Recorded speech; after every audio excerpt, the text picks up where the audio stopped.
Hola a todos, bienvenidos a nuestro video podcast, donde vamos a hablar sobre un tema clave para entender a la Argentina contemporánea, el neoliberalismo.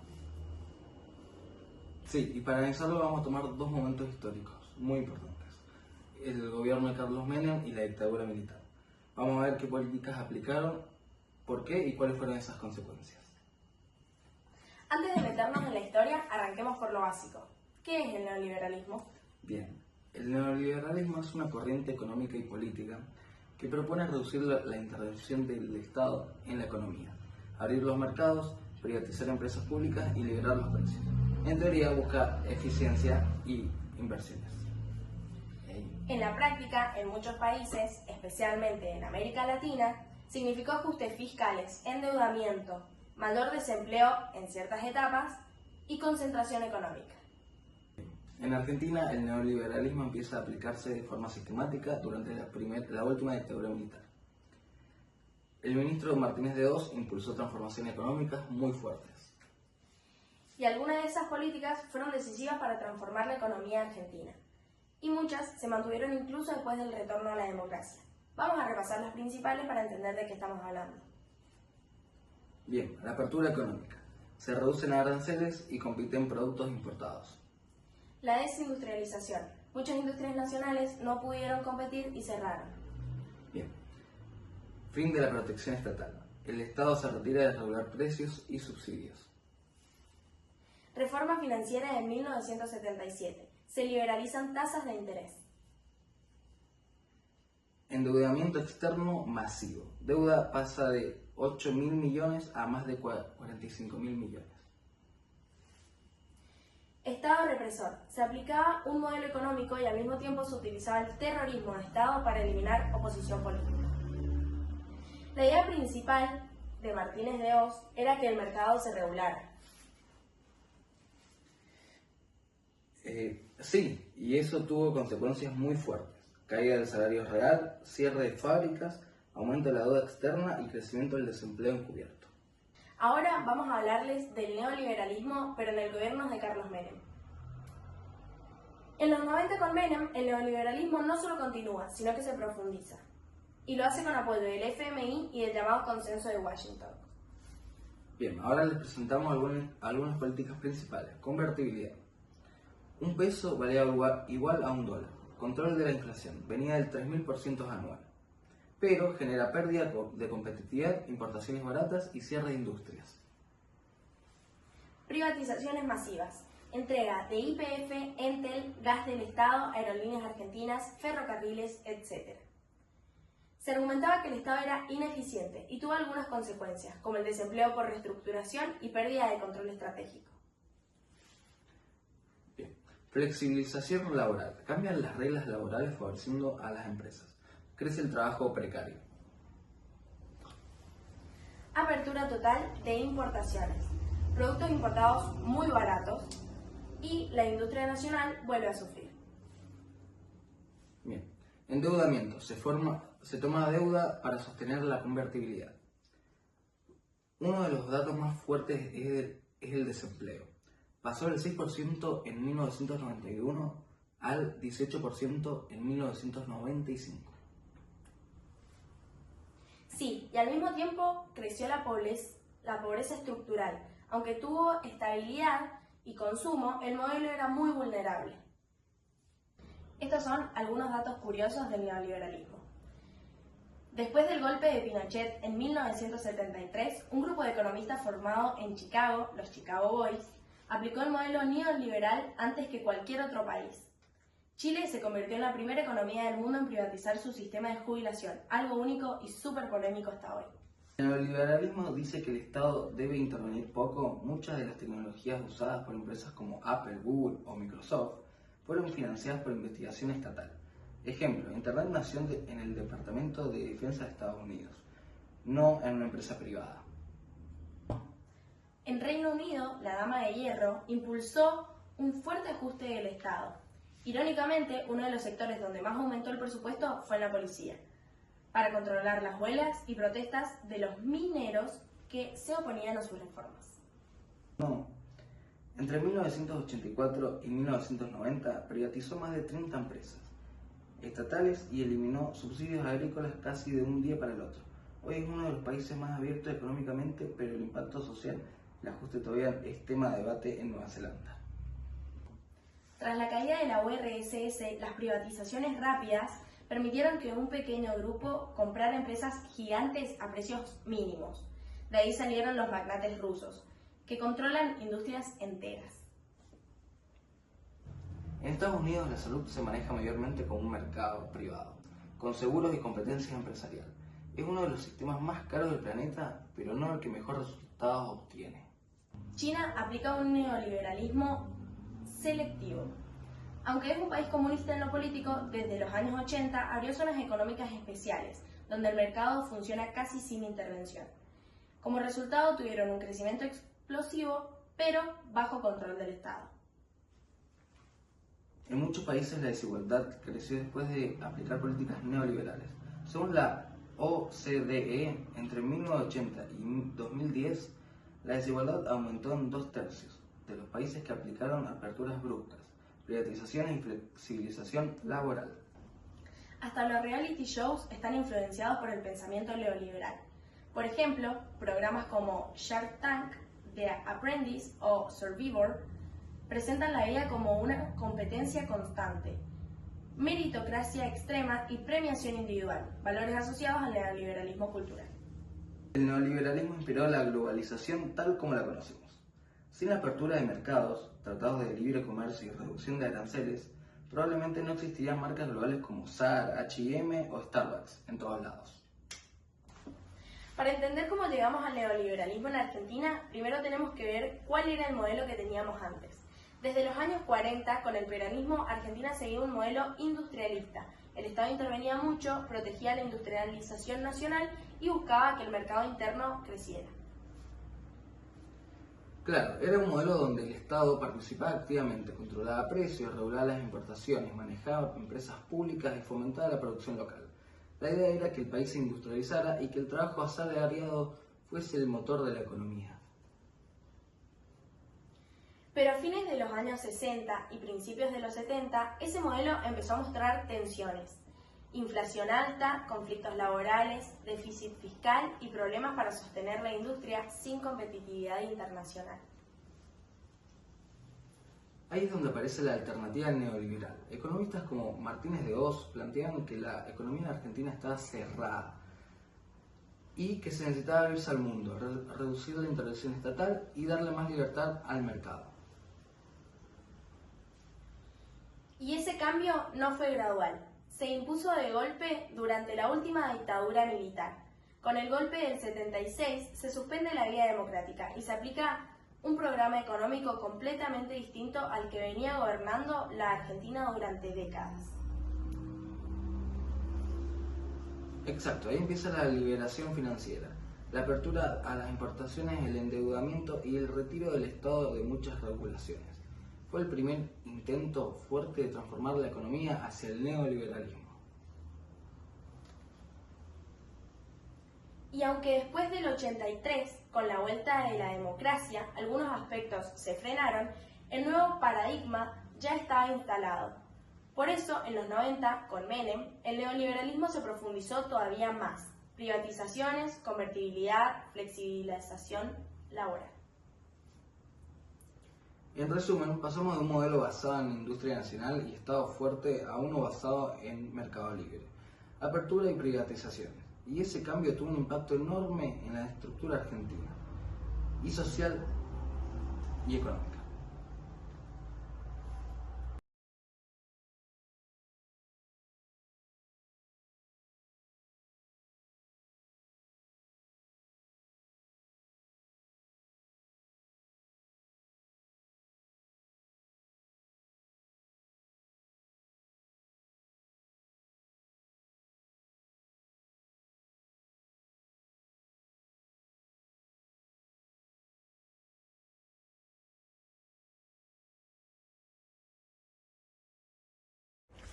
Bien, tampoco hay que olvidarse que hubo un gobierno que quiso dejar de ser neoliberal, y este es el gobierno de Raúl Alfonsín, de 1983 a 1989. Su relación con el neoliberalismo es importante entender que la Argentina ya venía de una dictadura que había aplicado medidas neoliberales bastante fuertes, como la apertura indiscriminada a las importaciones, la desindustrialización, el endeudamiento externo y la especulación financiera. Por lo tanto, Alfonsín asumió un país en crisis económica, con inflación muy alta, una deuda gigantesca y una estructura productiva dañada.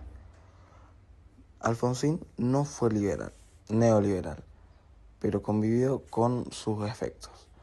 A diferencia del modelo económico de la dictadura o del que iba a venir después, que aplicaría Carlos Menem, Alfonsín no gobernó con una lógica neoliberal. Su intención era reconstruir el país con un modelo más social y demócrata.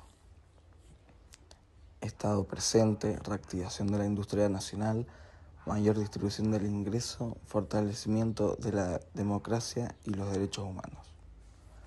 Sin embargo, las condiciones que heredó del neoliberalismo de la dictadura limitaron muchísimo su proyecto. El país tenía inflación estructural, escasez de dólares, deuda externa impagable, fuga de capitales, empresas paralizadas, y por eso muchas decisiones económicas del gobierno de Alfonsín fueron defensivas, tratando de controlar una economía que había quedado marcada por las transformaciones neoliberales previas.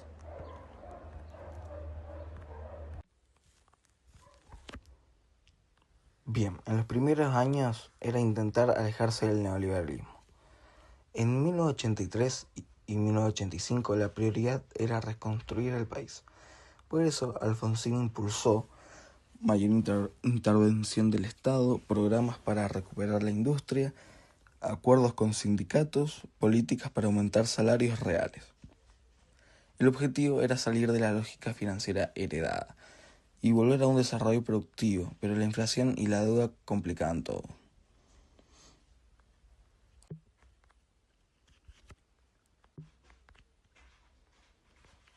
Uno de esos fue el Plan Austral, un intento de estabilización. En 1985 el gobierno lanzó el Plan Austral, un programa antiinflacionario que cambió la moneda del peso al austral, congeló precios y salarios, buscó reducir el déficit público y el plan inicialmente funcionó y se vio como un intento de equilibrar la economía sin recurrir al neoliberalismo privatizador. Sin embargo, los problemas estructurales heredados, deuda, falta de dólares, presión de organismos internacionales, hicieron que la estabilidad durara muy poco. Bien, hacia 1987 y 1988 la crisis se profundizó. El FMI y sectores empresariales exigían reducción del gasto público, ajuste fiscal, privatizaciones y apertura económica. Es decir, exigían el regreso a las políticas neoliberales. Alfonsín intentó resistir porque su visión era más social y desarrollista, pero finalmente se vio obligado a aplicar algunas medidas de ajuste por la situación de emergencia económica. En 1989 estalló la hiperinflación, alimentada por la desconfianza económica, la presión de grupos financieros, el fracaso de acuerdos con el FMI, el deterioro de la producción, conflictos políticos y sociales. Y la hiper fue tan grave que Alfonsín tuvo que entregar el mando antes de tiempo a Carlos Menem. En ese caos económico fue una de las razones que permitieron que el país girara al neoliberalismo profundo en los años 90. Bien, pero el gobierno de Alfonsín representó uno de los momentos más significativos de la historia democrática argentina. Su importancia no radica solamente en las políticas que intentó aplicar, sino especialmente en el mensaje ético y político que dejó. A pesar de enfrentar una situación económica extremadamente difícil, con inflación, deuda externa y un país socialmente fragmentado, Alfonsín tuvo la convicción de que la democracia debía construirse con Hola, ¿qué tal? ¿Cómo les va? respeto y Hoy vamos a participación hablar ciudadana. sobre el neoliberalismo. ¿Y qué Su es mayor el legado fue neoliberalismo? haber devuelto la dignidad Bueno, debemos institucional decir que el neoliberalismo es un conjunto de obligó a pensamientos la políticos, juntas económicos, militares, basados en la recuperó la teoría libertad económica de clásica expresión, que impuso sustenta una nueva que la cultura sociedad política y mercantil defendió debe los derechos actuar de humanos, manera incluso libre y autónoma cuando eso generaba sin tensión. ninguna En tiempos intervención donde del violencia Estado. reciente También decir podía que esta haber teoría provocado sostiene revancha que el y Estado justicia. no debe estar presente en ningún campo donde pueda intervenir con el libre desarrollo de la economía, defendiendo así la libertad absoluta de los individuos. Y por último decir que el neoliberalismo apoya firmemente la teoría de reforzar el sector privado sobre lo público, ya que considera que éste tiene mayor productividad, oponiéndose de esta manera a cualquier ideología de colectividad con respecto a los recursos sociales. Pero sigamos hablando sobre el origen del neoliberalismo. Respecto al origen del neoliberalismo, debemos decir que comparte bastante de las doctrinas económicas y sociales del llamado liberalismo clásico del siglo XIX. Sin embargo, también se pueden encontrar importantes diferencias. También decir que el origen del término neoliberalismo data de los años 30 del siglo XX, en un contexto en el que las consecuencias de la crisis del 29, es decir, de 1929, aún se dejaban notar. Un dato importante es que el liberalismo había sido señalado como uno de los culpables de la Gran Depresión y algunos autores europeos trataron de desarrollar una teoría económica que corrigiera algunos de sus defectos. También decir que el autor del término neoliberalismo fue Alexander Rostov en 1938. Sin embargo, su definición en esos momentos fue muy diferente de la actual. Sigamos hablando sobre las características del neoliberalismo. La primera característica que mencionaremos es que defiende que la sociedad mercantil actúe de manera totalmente libre y autónoma. También antepone el sector privado al público y rechaza la presencia del Estado en la economía de los mercados. Otra característica es que considera que los eventos libres del mercado solucionan de manera autónoma los problemas sociales y económicos de la sociedad. Pero sigamos con estas características del neoliberalismo, porque hay otras que debemos mencionar. Otra de sus características es que considera que la ayuda internacional resuelve los problemas derivados de la pobreza extrema y también las dinámicas de consumo son la balanza que equilibra la tendencia del mercado. Otra de sus características es que impulsa a que el Estado solo cumpla sus funciones fundamentales y también propone reducir los gastos públicos mediante la reducción de impuestos. Continuemos hablando sobre los principios del neoliberalismo. El primer principio que mencionaremos es que busca el equilibrio sustentable de la balanza de pagos, requisito para generar confianza en las inversiones externas y por ende financiar la economía interna. El segundo principio es que busca estabilidad de precios, considerado como el objetivo idóneo para mantener el equilibrio de la economía, y también busca la apertura externa a las economías mundiales para fomentar el crecimiento interno. Otros de los principios del neoliberalismo son los siguientes.